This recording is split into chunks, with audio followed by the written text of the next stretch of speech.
أي طالب فينا بيدرس ألماني بيجي شخص كده كئيب بيدخل حياته يقول له أنت بتاخد ألماني؟ دي لغة كلها مش وإيش ودش وفخ وضخ وشخ إيه يا ابني اللي أنت بتدرسه ده؟ ما تخليش الشخص ده يقابلك وما تخليش الشخص ده يأثر عليك.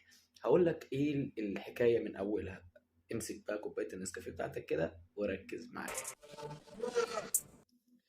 بتتكرر معانا نطق صوت الخاء ونطق صوت الشين في اللغة الألمانية بسبب حرف التسي ها. حرف التسي ها بيتنطق خ لو سبق بأربع مقاطع صوتية.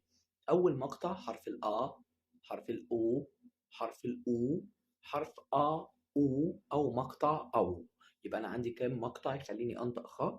قولهم ورايا تاني: آ، أو، أو. طيب مثال على حرف الآ، نقرأ أول كلمة نخ، نخت. طيب اقرا معايا تاني كلمة فاخ، فاخ. تالت كلمة داخ، داخ. يبقى إذا اللي تسيها إذا سبقت بحرف الآ ينطق خ، زي بالظبط نخت، فاخ، داخ. طيب حرف إيه تاني؟ حرف الأو.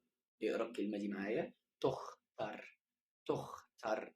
طيب كلمة تاني: ضخ، ضخ، نخ، لخ. يبقى هنا انا بنطق حرف التي ها خ بسبب انها سبقت بحرف الاو. طيب ممكن ننطقها خ تاني لو سبقت بحرف الاو، زي ايه؟ زي كلمة كتاب: بوخ، بوخ، بوخ. زي الطرحة: توخ، توخ، توخ. طيب ممكن انطق بسبب حرف الاو.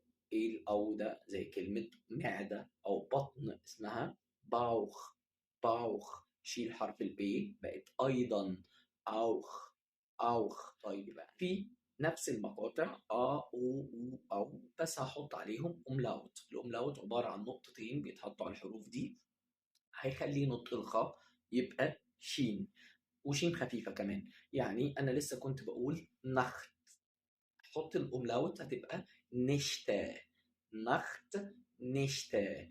طيب لسه كنا بنقول تختر، حط الأملاوت هتبقى تشتر، تختر، تشتر.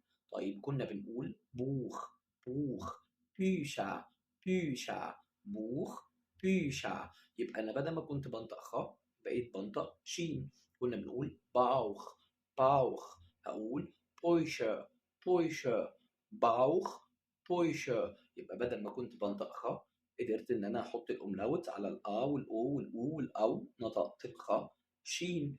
زائد حروف تاني زي ايه؟ زي حرف الاي في كلمة غشت، غشت. زي مقطع اي في كلمة عايش، عايش. زي مقطع اوي في كلمة أويش، أويش. يبقى أنا دلوقتي بنطق اللي فيها كام أسلوب؟ أسلوبين. أسلوب أول حرف الخاء أربع مقاطع أو. حط أملاوت تبقى شين، حط أملاوت تبقى شين. طيب غيرت الحروف بقت برضو شين. يا رب يكون الفيديو عجبكم، واستنوني في فيديوهات جديدة من سلسلة ألماني على السريع مع هير أحمد سامي.